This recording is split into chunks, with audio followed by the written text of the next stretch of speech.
So at this time, I'll be presenting the class of 2017, and normally the president of the school board would come up and accept the class, but he's asked Mr. Richard Clewell, who has been a vice president of the board and has been our legislative advocacy representative and leader for over 16 years in the district, and he'll be accepting the class today.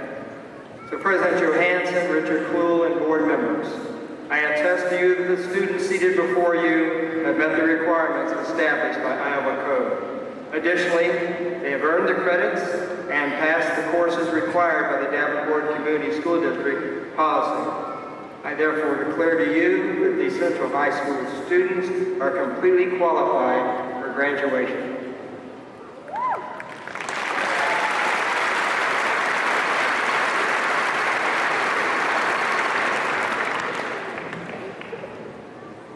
Principal McKissick, distinguished faculty, parents, friends, relatives, but most importantly, 2017 graduating class of Davenport Central High School.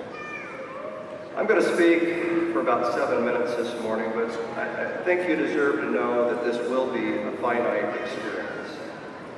Also, it's commonly accepted in the world of public speaking that there is no better pleasure you can provide an audience that compares to the pleasure when it's over. So you can look for that to happen in about 6.5 minutes.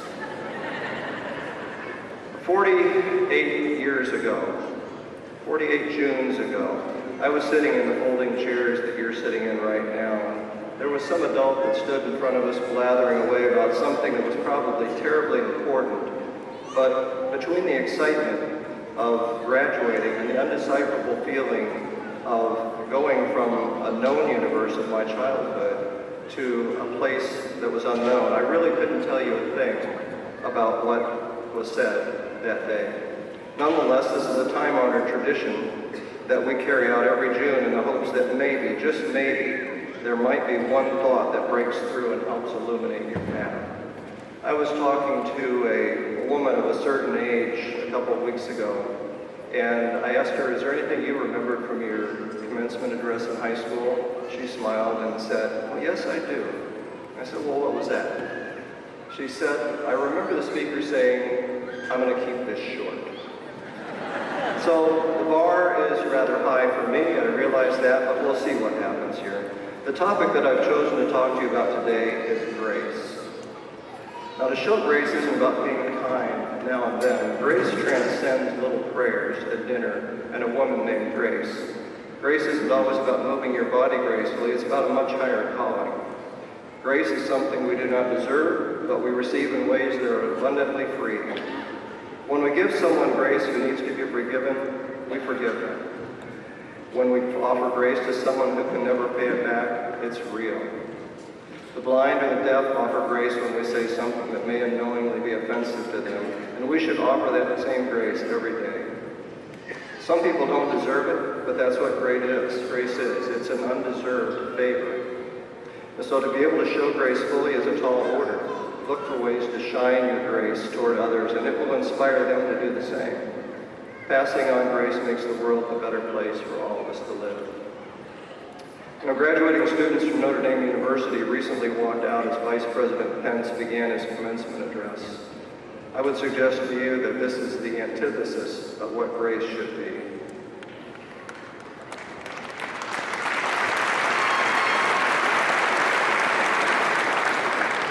You know, we may not agree with the rhetoric or values apparent in our fellow human beings, but raising deflector shields to those values that differ from yours is contrary to what we've been trying to teach you the last 13 years in Davenport schools, and that is to be a lifelong learner.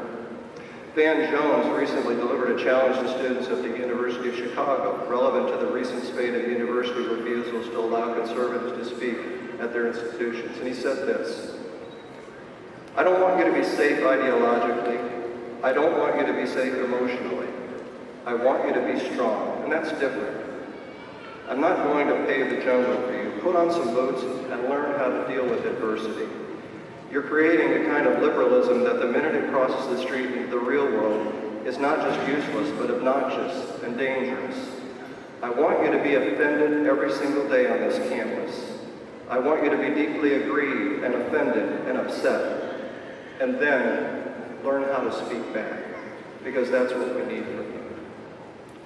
So as you graduates move to your next challenge, you face people whose values differ from yours, and deal with them with grace. After all, it's no less than Aristotle said that the mark of an educated mind is one that can entertain a thought without having to feel the need of accepting it. So before I close, I want to talk about grace as it applies to how you treat yourself. We may find it in our hearts to be gracious to others, but we are often our own harshest critics. Now take it, look, there's anxieties out there for all of us. I mean, you're wondering about things, the life questions. Who am I? What am I supposed to do? What's the role of a brother, sister, son, or daughter? Will I find someone who will love me out there? And then, of course, poets want to ramp it up just a little bit, as they usually do. It was Mary Oliver that said, what do you plan to do with your one and precious life? That's a big challenge. But what I want you to do is lower that anxiety level and be kind to yourself and accept that you don't know what you don't know. I married my first wife when I was about a year older than you are now, and I made the mistake of trying to define what love was, and I probably bombed a perfectly good relationship because I thought maybe there was something else beyond what I already had. Now, I still can't tell you what love is, but I have learned to love the question and appreciate the beauty, even if I can't define it.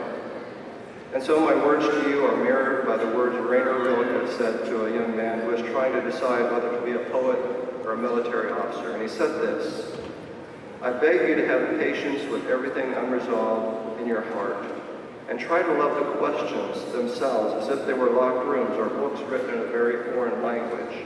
Don't search for the answers which would not be given to you now, because you would not be able to live them. And the point is to live everything. Live the questions now.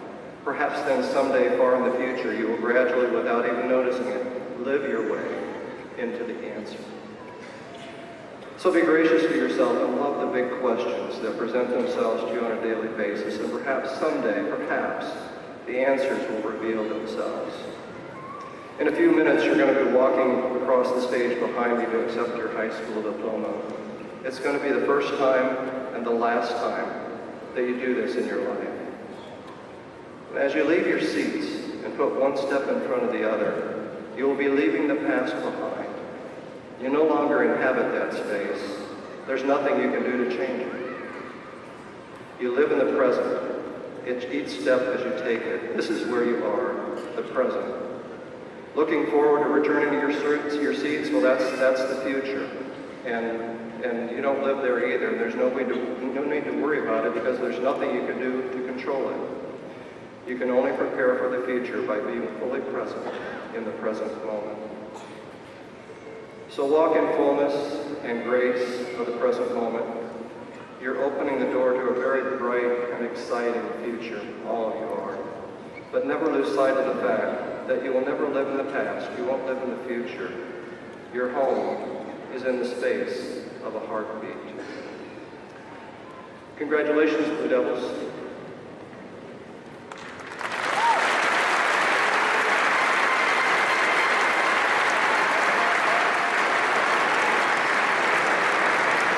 And now the moment that you've been waiting for, your acceptance of the class of 2017, President Ralph Johansson.